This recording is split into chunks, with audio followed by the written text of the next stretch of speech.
Alright, so let's talk about Sony's big announcement, the Sony A1.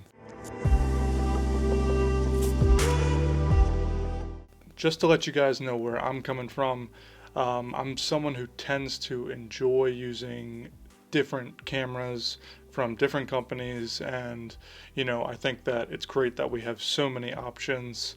I primarily use Canon for my professional work, but Fuji, for example, has a special place in my heart because I love using those cameras more for my personal work or just having fun or trying to be more creative. In the past, I've used Nikon and I've had a Sony camera too. I think it was the original Sony A7. But I did want to get that out there because I know that there's a lot of people that, when new cameras are announced, especially if it's not from the company that they invested in, or if it's from Sony, because Sony seems to get a lot of heat when they release a new camera. Maybe it's because they release a new camera pretty often. I think that people tend to have these really emotional reactions, and it could be from a ton of different factors. I know personally, like sometimes I feel like, oh man, I invested all this money into one camera company, and now if I wanted to switch, I'd have to take a loss, and that can kind of be stressful, but really only if you let it be stressful. But I do think you can have a different perspective when a camera company comes out with something awesome, but it might not be your camera company. And that's kind of what I want to talk about today. So most likely I'm not going to be buying this camera, the Sony A1, even though it's an amazing camera and it has specifications and features that, most photographers would only dream of having. I do think Sony came out with something really special here. Even though that's the case, I don't think I will ever acquire this camera for a few reasons. So the primary reason why I'd never buy this camera is that it's $6,500, and I'm not someone that needs those features, and I think it's important if you are making money from photography or videography to really step back and assess if you are wanting a new piece of gear because it's the latest and greatest, or if you really truly do need those features. And, with this camera, the $6,500 camera, the majority of people are not going to need the features in this camera. So that doesn't mean that it wouldn't be awesome to have. It just, for a lot of people, wouldn't be a good business choice. There's a ton of cameras that you can buy used that have been released in the past few years that are plenty capable of delivering the results that you're looking for. And the other reason why I wouldn't ever acquire this camera is that I just don't have the time and resources to make the switch from Canon to Sony. But for that reason, I think it's important that, a lot of people step back and, look at these awesome cameras that have been released in the past year and really kind of acknowledge that there is some great competition out there, and we shouldn't have to feel like we should switch to the latest and greatest camera, especially if it's from a different company, because there is so much competition. And if you're just patient and if you really need the features, then you are most likely going to get that upgrade eventually with your company. But just because I'm not going to acquire this camera doesn't mean that I can't appreciate it. So let's take a quick look at the specifications, and I'll just kind of share my thoughts on those. One thing before I get into these specifications, again, I am trying to get to 500 subscribers by March 1st. So, if you like gear reviews, if you like photography or video tutorials, or if you just like me in general, then think about subscribing and helping me out. Okay, so we are looking at the Sony Alpha 1 specifications here, and we're just going to check out what this camera is all about. And this is the Sony website that we're looking at. And right off the bat, I feel like the photo that they chose here to kind of like initially just show off the camera's performance is questionable. That's all I'm going to say about that. But yeah, so we have the price right here. Look at that, $6,500. That's insane. That's really crazy. Not to say that it might not be worth that much money. It's just that's a lot of money.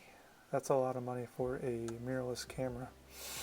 Um, but I mean, if the video at 4K is good enough and you don't have to worry about overheating, and the 8K is more usable than the 8K on the Canon EOS R5, then you know it might just be worth it to some people.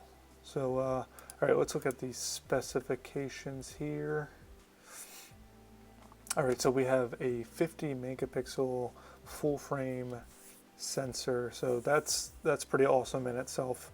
And I believe the Sony A7 R4 is already, a 60 megapixel sensor. So, it's not like we haven't seen this before. I mean, we've seen it on some older DSLRs, but to have that paired with the 30 frames per second in continuous shooting, and I believe that is in the like a compressed RAW. I'll have to double check on that, but if you were going to do a completely uncompressed RAW, I think you get up to 20 frames per second with the mechanical shutter. So that's a lot, and that's plenty. All right, so and we have, of course, we have the movie making at 8K 30 frames per second and 4K up to 120, which is great. And something I would hope that we'd get in a camera that is $6,500.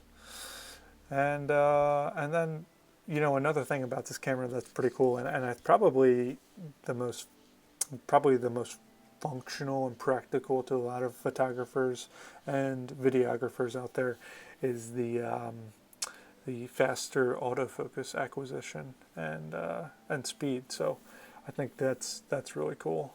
So from the sample footage that they provided in the release video, it looks like the low light performance is pretty good on this camera, especially for being a 50 megapixel camera. You still do get the 16-bit RAW output, which is great. The digital audio interface stuff is really awesome, and I think it looks really clean, and it's much more practical. The dual CF Express Type A slots, that is going to get expensive, so it is nice that you can switch it out for SD cards, UHS 2 SD cards, which are still fast, and Sony is still saying that you can record 8K onto the SD cards if they're fast enough, which is great. And it's always nice to see the improved dust and moisture resistant design. So that's just kind of like, hammering down that this is a professional tool for those, people that are really, shooting in harsh conditions, and they need a tool that's going to work for them everywhere. So again, personally, I don't think a lot of people need these specifications in a camera, and it's overkill. But what's really cool about Sony coming out with a camera like this is that it is going to be a catalyst for other companies to really kind of step up their game and bring out cameras with similar features and at more competitive prices. So $6,500 is so much money for a mirrorless camera, and I know that these cameras are becoming more and more capable, but I just don't see a lot of people buying that type of camera unless you're really into like high-end sport or wildlife photography. Other than that, I don't think it's going to be worth it for a lot of people, but that doesn't mean we can't enjoy the tech.